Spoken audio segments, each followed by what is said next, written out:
What is up everyone, my name is FrankieW and welcome back to my channel. Today we're going to do my January and February reading wrap up. I read 5 books from January to February. I read 2 in January and 3 in February, and I want to talk about all of them. So first of all, let's talk about the books that I read in January, and I'm going to use my notebook for help with this. In January, I read Girl Taken by Blake Pierce, which is the second book in the Girl Alone, Ella Dark FBI suspense series. There's I want to say 20 books in this series, so I have no idea how many I'm going to end up reading. I will say that comparatively to the first book that I read last year, or listened to last year, because this was on audiobook, this one was not my favorite. It felt like the audio mixing quality diminished greatly. It was noticeably bad at times, which was honestly really upsetting me. And I love the storyline, but I also felt like Ella somehow, maybe her personality slightly changed, or maybe I just didn't have as much of her personality in the first book, but I didn't like it that much. I thought that she was kind of know-it-all and snobby. For a rookie FBI agent, she was giving... Yeah, I don't know. I did not like that at all, and I think that Ella as a character, there's so much characterization that she still has to go through because she's young, but I definitely think that compared to the first book that this was a step down. Another way that I felt like this book was a step down would be in the thriller aspect, the thriller and horror aspect. I was actively getting scared and nervous and having heart palpitations when listening to the first audiobook, versus this one was still obviously the murder that was happening was very gruesome, but it almost wasn't as descriptive, which it doesn't have to be, but I didn't feel the same stakes being raised as in the last one. And that's crazy because there is a confrontation that happens, and I just didn't feel it. On to the other book I read this month. Comparatively, I also didn't really like this book, so of the two, Girl Taken was my favorite, but I read the half of it by Madison, and I'm gonna just read directly what I wrote in my journal because I think that this is really important. But I said, a reason I read this is because Madison and I are the same age. I don't think I ever realized that or put it into perspective how young she was when a lot of things that happened did. I can say that I was someone who, I don't think I actively sent her hate, but I was not someone who was a fan of her, and I was not someone who liked her.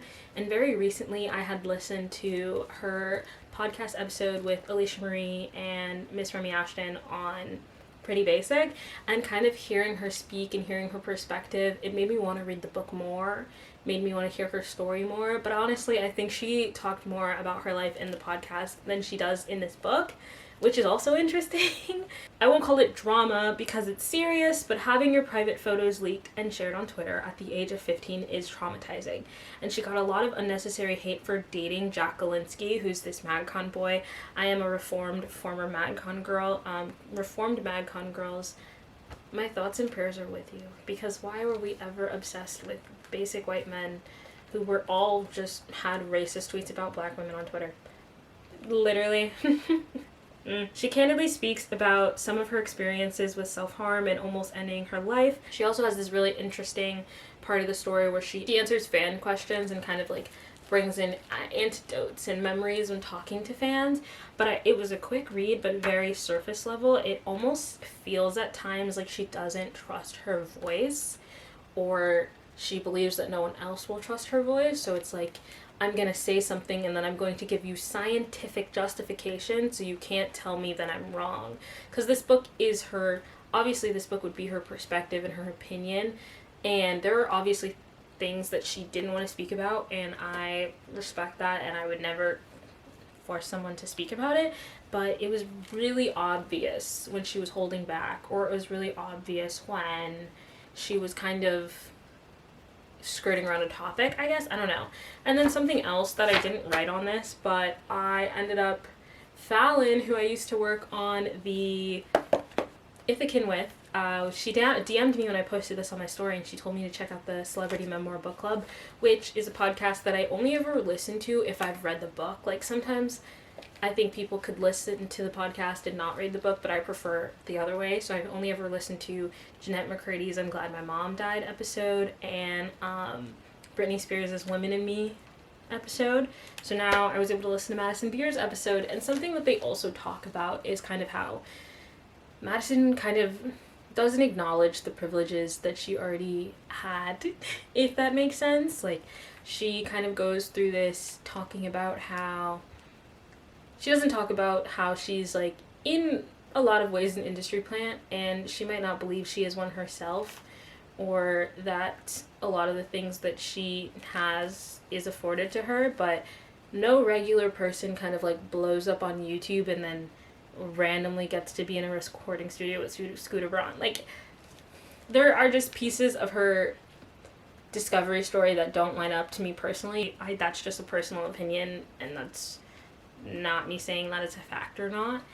And I'd also say that she has this really interesting perspective about like having to have social media and needing to have social media to promote her music. And like, I think the Celebrity Memoir Book Club does a really good job. She doesn't. I don't think that she needs to be on Instagram to promote her music. I think she likes Instagram. I think she likes posting on Instagram. And she's very conventionally attractive. She's very beautiful. There are double standards that come with her being beautiful and conventionally attractive and having an Instagram. Like, I feel like a lot of people don't follow her on Instagram because of her music.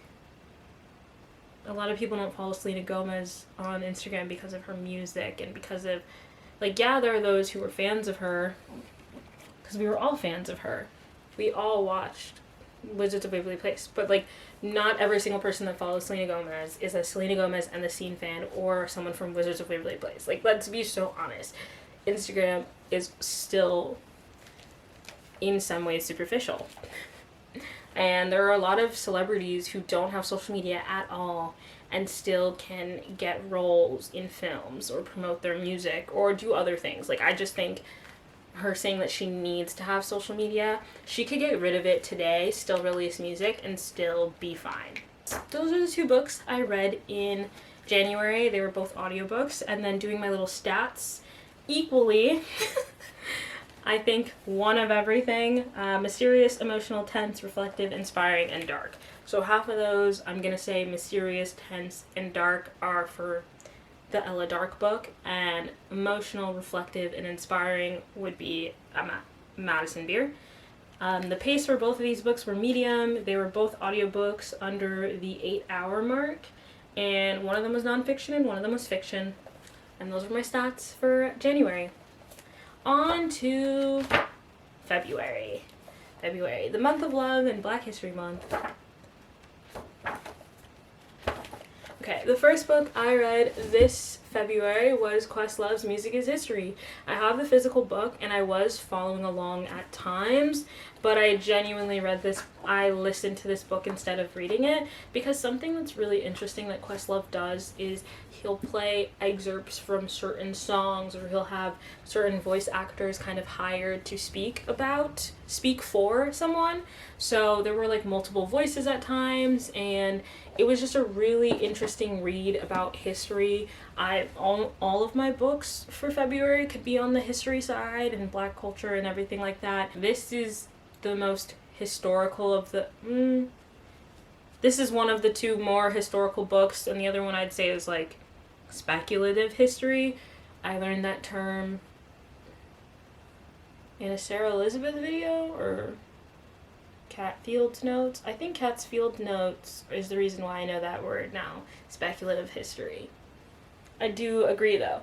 But anyway, Music is History kind of goes in detail about every year from 1970 to 2022 or 2021 when this book was published, and it goes over kind of current events that happened in that year and what was possible and what was happening. Like, for example, I think one was the same year that The Simpsons premiered, was actually the year that James Baldwin died. And I just was like, whoa, when you put the world into perspective like that. There are references in music, there's references to movies. It was just so introspective to learn so much more about history through music. I'm also a very big music lover and listener, so this was really cool. I think Questlove is so good at documenting history in an interesting way. The description of this book says, focusing on the years 1971 to the present, Questlove finds the hidden connections in the American tapestry, whether investigating how the blaxploitation era reshaped Black identity or considering the way disco took an assembly line approach to Black genius. And these critical inquiries are complemented by his own memories as a music fan, and the way his appetite for pop culture taught him about America, a history of the last half-century, and an intimate conversation with one of music's most influential and original voices. Music as History is a singular look into contemporary America. So yeah, I think music lovers would be really interested in this. Again, it was very history heavy, so if history is not your thing, it is not mine. I would try the audiobook. I think the audiobook kept me more intrigued than if I read this. It's pretty thick. The next book I read in February is Passing by Nella Larsen. So my copy of this was here in Pennsylvania, so I actually listened to the audiobook. This is, I would say, speculative history of a story of what possibly could have happened to two Black light-skinned women in the 1920s. I haven't seen this book in a minute. I read this book. I want to know when I read this. How old was I when I read this book? I have this highlighted. Irene Redfield wished for the first time in her life that she had not been born a Negro. For the first time, she suffered and rebelled because she was unable to disregard the burden of race. It was, she cried silently, enough to suffer as a woman, an individual, on one's own account, without having to suffer for the race as well. It was a brutality, and undeserved. Surely, the other people so cursed as Ham's dark children. That was the quote that I had highlighted in this book. Again, I have not read this physical book in years. I listened to the audiobook because I thought it would be time to revisit it and see if my opinion on it changed. I would say this is speculative history. As I said, this is based on two light-skinned women in 1920. It follows Claire Kendry and Irene Redfield. Claire Kendry is a light-skinned Black woman pretending or masquerading as a white woman in society, married to a white man who does not know she's Black, while Irene Redfield is a light-skinned Black woman who has lived her life as a Black woman and just sometimes gets confused, per se, as a white person, but she doesn't actively act as if she is one. This book, I rated it 3 stars. It's okay. I don't think that these types of stories are made for me. I think that they're important stories that need to be told. I don't think I'm the one who is the one who should be reading them. I don't know. I remember not liking it more as a child, and that's probably because I didn't like that I had to read this as a required reading. I think that it's a very interesting perspective to kind of masquerade as white for the privileges that come with it. But yeah, I think I never understood Claire's character, and to this day, I don't understand Claire's character, and that might come from the fact that I'm not able to pass, and maybe if I could pass, or if I had a different experience in my life, maybe I'd understand her more, but I can't. So I give it 3 stars. It was important to reread it. I thought, why not for Black History Month, but I don't know. That's all I have to say. That's all I have to say about this one. And finally, to finish off February, I read Hidden Figures by Margaret Lee Shetterly. This was a book that I read simultaneously through audiobook and physical copy, just because sometimes I was in it. Sometimes I was really, really intrigued, but there were a lot of names that I didn't know. There were a lot of terminology I didn't know, so there was a bit of me searching for things. Also,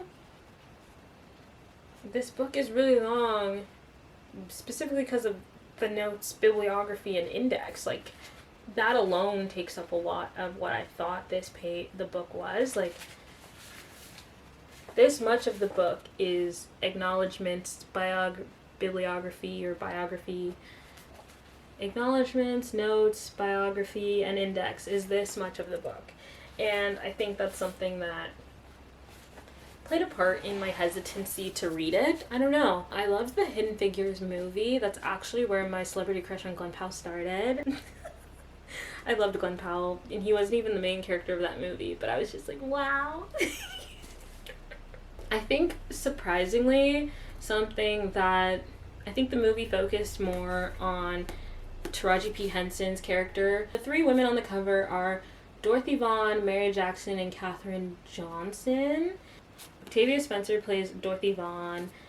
Taraji P. Henson plays Katherine Johnson, Dorothy Vaughan, and I think Janelle Monáe is Mary Jackson. I want to say that's them, and if I got the names wrong, I'll put them on screen now. Apologies. But I think something that the movie does is focus on Taraji P. Henson's character a lot more versus the book. A lot of the beginning is focusing on Dorothy Vaughn's story, and I do feel like I learned more about Dorothy Vaughan in this book than I thought I would. I think I got the names mixed up a bit in the beginning, and I was kind of like, who are we following right now? And maybe that's also because of the audiobook confusing me, but it was pretty dense. Again, another history book. I'm glad I read it. I think it's important to know Black stories. It's important to learn about the Black women that made space travel possible. There were so many names in this book, though, so that was really interesting, just because there were so many names I didn't know. And it was inspiring to just kind of hear about how groundbreaking and amazing everything that they did was. But this is not a funny thing, but I was gonna say, the only, this book, the movie is, you've never heard me say it on YouTube, but I quote Taraji P. Henson all the time.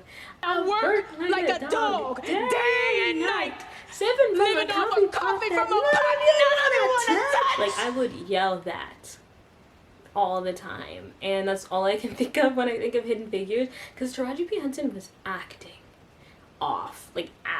And yeah, this was a really interesting book, though. Again, I think I've mentioned this before when I was talking about the other 2 books that I read in February. I'm not a history girl, and I went outside of my comfort zone to actively chose to read more historical or speculative historical books, just because I thought that it would be important to kind of broaden my reading horizons. I am a fantasy, thriller, YA girly. I like dystopian society, wizarding society. Those are the types of things I jam to. So again, out of my comfort zone wasn't something that I was planning on doing before, but I thought, why not? These are books that I owned, so I should read them. Those are the 5 books that I read in January and February. Thanks for watching this video. If you want to keep up with me, follow me on the story graph. I do not use Goodreads. I don't see the point. It never made sense to me, and I think the story graph is more user-friendly. Follow me on Instagram. Follow me on my other social media that's linked. I don't even know what's linked.